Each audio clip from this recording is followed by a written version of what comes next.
जमुई सदर प्रखंड के उत्क्रमित मध्य विद्यालय थेगुआ की स्थिति यह है कि इस विद्यालय में लगभग 288 बच्चे नामांकित हैं। 288 बच्चों को पढ़ाने के लिए 2 कमरे हैं तथा बच्चों को शिक्षा देने के लिए 8 शिक्षक पदस्थापित हैं। कमरे के अभाव में वर्ग 1, 2 और 3 की पढ़ाई विद्यालय के बरामदे पर, वर्ग 4, 5 और 6 की पढ़ाई एक कमरे में तथा वर्ग 7 और 8 की पढ़ाई दूसरे कमरे में संचालित होती है। अब बरसात का मौसम भी शुरू हो चुका है और ऐसे में जब बारिश होती है तो हवा के झोंके से बारिश का पानी बरामदे पर आ जाता है। तब बच्चे और शिक्षक भागकर दोनों कमरों में शरण लेते हैं, जिससे पूरे विद्यालय के बच्चों की पढ़ाई ठप हो जाती है। इतना ही नहीं, इसी 2 कमरों में से एक कमरे में एमडीएम का चावल भी रखा जाता है। वैसे विद्यालय की स्थिति के बारे में प्रधानाध्यापक का कहना है कि कई बार विद्यालय की स्थिति से उच्च अधिकारियों को लिखित और मौखिक रूप से अवगत कराया गया। कमरे बनाने के लिए अभियंता के द्वारा स्थल निरीक्षण भी किया गया, लेकिन अभी तक कोई ठोस परिणाम देखने को नहीं मिला। सुनते हैं प्रधानाध्यापक को। मेरा नाम मनोज कुमार हुआ सर, हम यहाँ के एचएम हैं।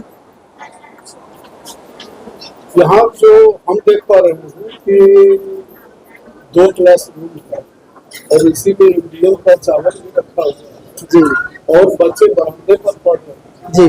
बरामदे पर 3 क्लास चल रहा है और 1 क्लास में 3 क्लास में क्या है पूरा मामला, क्या स्थिति है? मामला मेरे यहाँ कुल नामांकन 288 है। उपस्थिति यहाँ बहुत अच्छी रहती है और हम लोग जितने शिक्षक हैं इतने कम संसाधन में भी भरपूर प्रयास करते हैं कि यहाँ का बच्चा अच्छा से पढ़े, इसलिए मेरे यहाँ उपस्थिति बहुत अच्छी रहती है।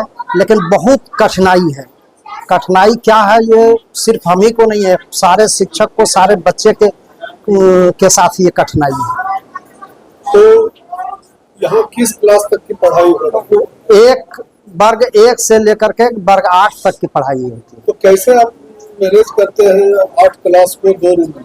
तो बारी बारी से देखना पड़ता है, चूंकि हर चीज तो सामूहिक नहीं हो सकता सर। अब जैसे व्याकरण है तो व्याकरण हम 3 वर्ग को एक साथ पढ़ा सकते हैं, लेकिन अलग जो भी विषय है तो इससे नुकसान ये होता है कि हम लोगों के काफी मेहनत के बाद भी जिस ढंग से घंटी चलनी चाहिए वो सफल नहीं हो पाता है। ये बहुत दुखद है, सोच करके भी नहीं कर पाते हैं। बरसात का मौसम और बारिश होने की स्थिति में फिर कैसे आप लोग क्लास? बारिश जब तक होती है तो परेशानी यह है कि शिक्षक और बच्चे हम लोग किसी रूम में जाकर के खड़ा हो जाते हैं जितनी देर तक बारिश रहती है। ये स्थिति है। तो संसाधन का कमी है, तो इसके लिए उच्च अधिकारियों को उच्च अधिकारी को दिए। मेरे पास रिसीविंग भी है। 20 सूत्री में भी मामला उठवाए थे कि यहाँ नापी भी हुआ, जेई भी आए, बताया गया कि 2 रूम नीचे 2 रूम ऊपर बन जाएगा। उसके बाद हम बहुत प्रयास किए, जेई से भी बात करते रहे। लास्ट में कहा गया कि जिला में पैसा नहीं है, कोई काम नहीं हो सका। अथक हो गए, अपनी सारी प्रयास किया, कोई परिणाम सामने निकल के कोई परिणाम सामने निकल कर नहीं आया।